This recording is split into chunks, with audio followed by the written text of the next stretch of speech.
everyone. Welcome to Narain's Life with MS. I am Narain, and today it's time for Treatment Tuesday. And this Treatment Tuesday is actually very interesting just because, it's been 7 days since, day 100. And of course, day 100, I was talking about something that, I hold very close to my heart, partly because I just loved, doing it the entire time. But of course, like with all of my treatments, with all of the alternative treatments, I'm also going somewhat chronologically. So I will go off onto what I can only say is the second major alternative treatment I went through, and that is Chinese medicine. Now, Chinese medicine does come in in two sides. One is, of course, having the medication, and of course, the other side would be, all of the other things that happen, the cup therapy, the acupuncture. Now, of course, one thing I do want to say is that yes, I have done acupuncture elsewhere, and I will give those acupuncture sessions their own time of the day or their own episode. But this one is pretty much entirely talking about Chinese medicine, and all that covered was covered in Chinese medicine. So, first of all, I just want to give you a just a short summary of how long it happened, when did it happen, where did it happen, and how long the sessions were for any of the different treatments, and then of course how long the medication lasted. So I want to say Chinese medicine was somewhere around, I want to say 2013.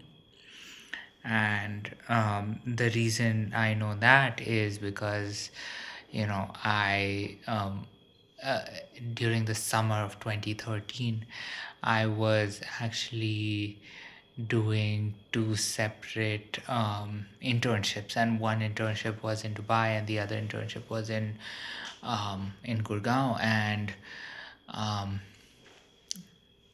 the one thing I remember was I was doing, a lot of the, at least treatments when it came to Chinese medicine while I was in Dubai, and then pretty much having medication, or at least continuing the medication all the way in Delhi.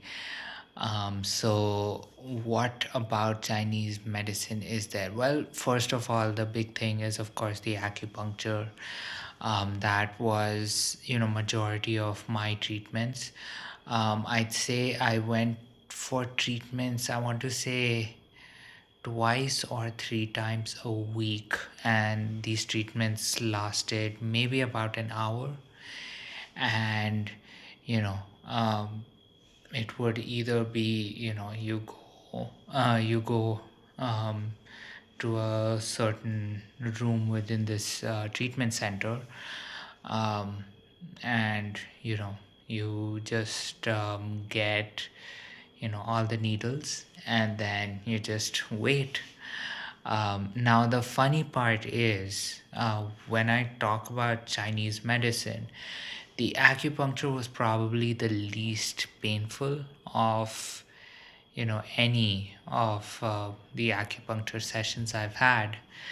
And I've had plenty of acupuncture sessions. I think Chinese medicine definitely had the um, least painful needles, or at least I didn't feel any needles. I'm pretty sure that there was some sort of numbing agent that maybe the therapist put on my legs and my face where majority of the needles went. But even when I say that, when I say that I did not feel the needles, I didn't even register that there were needles on my face or on my legs or anywhere else in my body. So that was one thing that I did want to point out. Alongside that, I mean, there were other treatments also.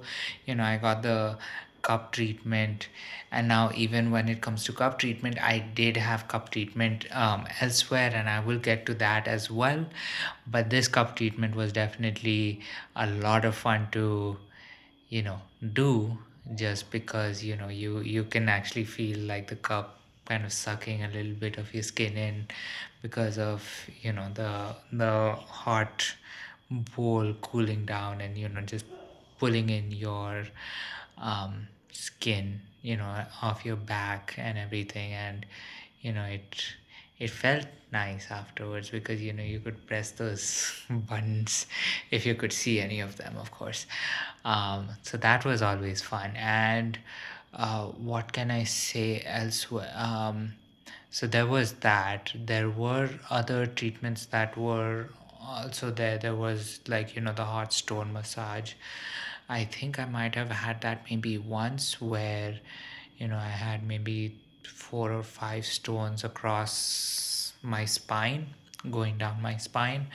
A very relaxing experience. And as far as medication goes, I mean, majority of them um, was relatively, I want to say, on the bitter side.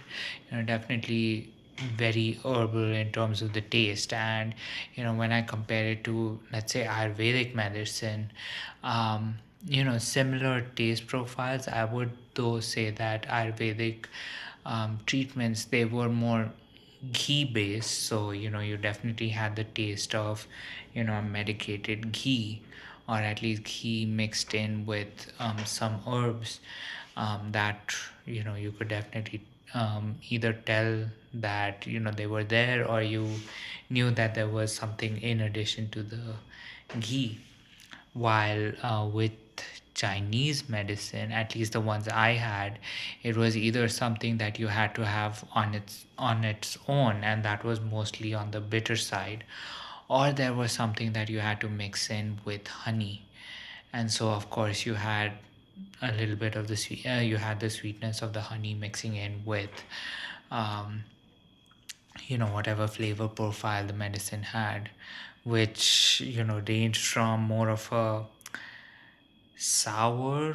And when I say sour, I mean more of an herbal sour taste, almost like chewing on you know a leaf that is on the sour side, to bitter.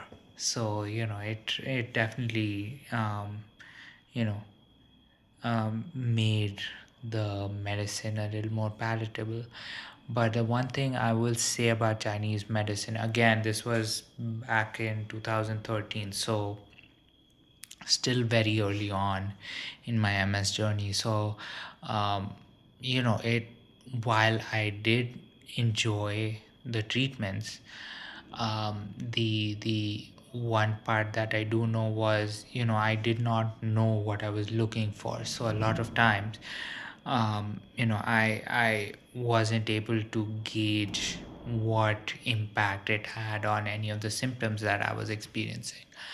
I definitely do know that Chinese medicine overall was definitely uh, you know quite comforting while I was undergoing any of the treatments. um, and the same could be said of a lot of the Ayurvedic treatments that I also ended up going through. And that was just because at least it had that very calming effect of you being in a place that was definitely designed for comfort, so that you could probably, in that state of comfort, gain or garner as much benefit as possible. Unfortunately, because it was a little early in my in my diagnosis, I unfortunately can't tell exactly what improved as a result of it. But if I do have the chance to go back to it again, I would love to do it, just so I can share what were some of the benefits I actually do gain um, out of Chinese medicine. Now, with that being said, I do know that all of these alternative treatments that do exist do have different effects on different people. So a lot of times, something that might work for me might not work for another person. Do take any alternative treatment, do take any sort of treatment for any condition like MS, pretty much on a case by case basis, where it's really dependent on how a person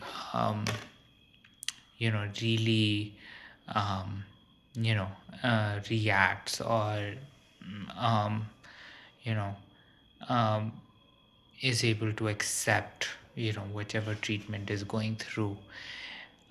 So that is one thing I do have to say, but I do want to ask you, if you've had experience with Chinese medicine, what were some of the benefits that you gained? What were some of the issues you might have encountered, or what are some things that you wish you knew a little bit more while going into Chinese medicine or experiencing Chinese medicine, that you wish you knew beforehand?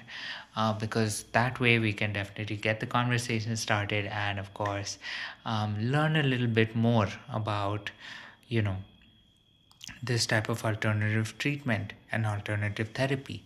So yes, with that said, thank you so much for watching this episode of Treatment Tuesdays. My name is Naren, and this is Naren's Life with MS, and here's wishing you a good night. Bye.